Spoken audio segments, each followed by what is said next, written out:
Hello বন্ধুরা, কেমন আছেন সবাই? আজকে আমরা চলে যাচ্ছি যমুনা ফিউচার পার্কে। তো যমুনা ফিউচার পার্কে কেন যাচ্ছি এবং কি কি করলাম সেটাই আপনাদের সাথে ছোট্ট করে শেয়ার করব। আশা করছি আপনাদের সবারই ভালো লাগবে। আসসালামু আলাইকুম, যেখানে আছেন আশা করছি সবাই ভালো আছেন। আলহামদুলিল্লাহ, আমরাও ভালো আছি।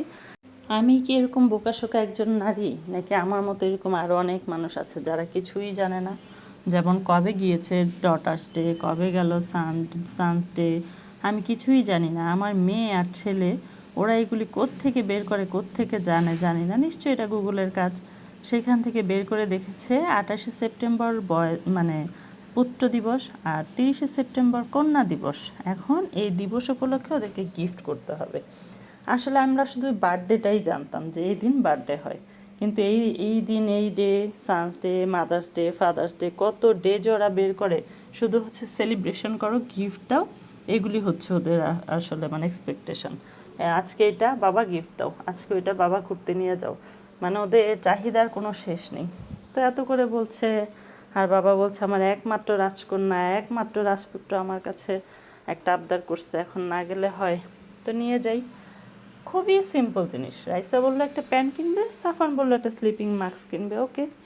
নিয়ে গেল টানতে টানতে যমুনার মিনিসুতে তো গেলে মানে শুধু বাচ্চারা না, বড়দেরই মাথা খারাপ হয়ে যায়। কী রেখে কী নিব, এত এত সুন্দর সুন্দর জিনিস, আর সবই প্রয়োজনীয়, যা দেখি তাই মনে হয় প্রয়োজনীয়, মাথা নষ্ট করার মতো অবস্থা।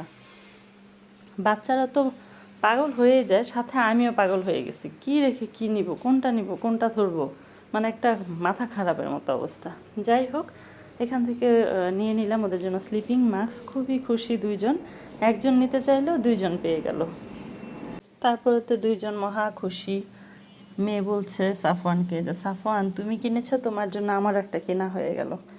আর যমুনায় গেলে এই গাছটার যদি একটা ছবি বা ভিডিও না নিই তাহলে বোঝাই যায় না যে আমরা যমুনাতে আছি, তাই একটু নিয়ে নিলাম। যাই হোক, এখন আমরা একটু উপরে যাচ্ছি, দেখি রাইসার জন্য প্যান্ট পাই কিনা। আসলে ও এখানে ওর ফুপির সাথে এসেছিল, এসে একটা প্যান্ট পছন্দ করে গিয়েছিল, কিন্তু প্যান্ট তখন কিনতে পারেনি যেহেতু আমরা যাইনি।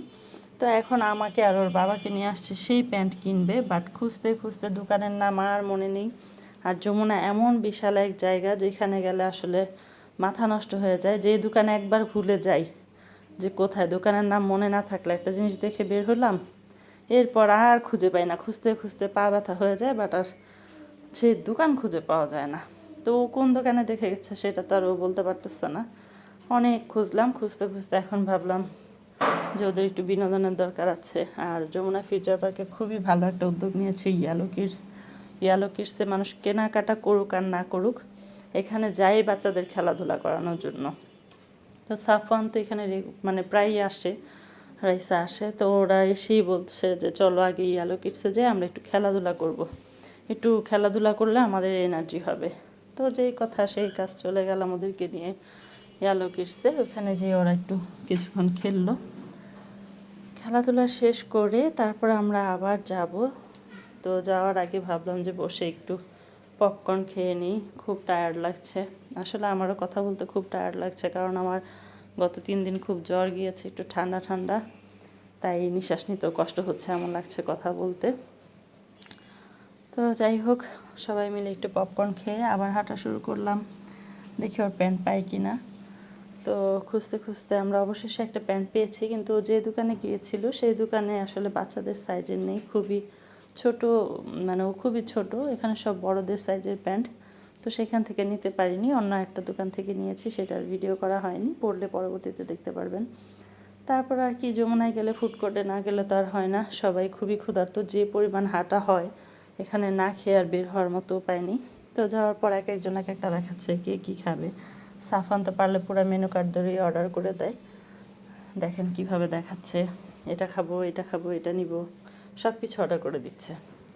তো তারপরে আর কি এদিকে ওয়েট করছি, আর এত হাঁটার পর এত ক্ষুধা লাগে, কিন্তু খাবার দিতে দেরি করলে তখন খুবই মাথা গরম হয়ে যায়, মনে হয় যে আমাদের জন্য রেডি করে রাখবে, আমরা যাব, অর্ডার দিব, আর খাবারটা সামনে দিবে, এরকম লাগে।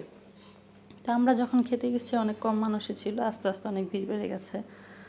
তারপর আর কি কেনাকাটা সব শেষ করলাম, খাওয়া দাওয়া শেষ করে তারপর আমরা বাসায় চলে আসবো। এর মধ্যে ফুড কোর্টে যখন বসেছিলাম, খুব সুন্দর একটা ট্রেন যাচ্ছিল একটু পরপরই, এটা সম্ভবত টিকিট কেটে উঠতে হয়, এটা সম্পর্কে আর কোনো কিছু জানিনি যেহেতু আমরা উঠিও নি।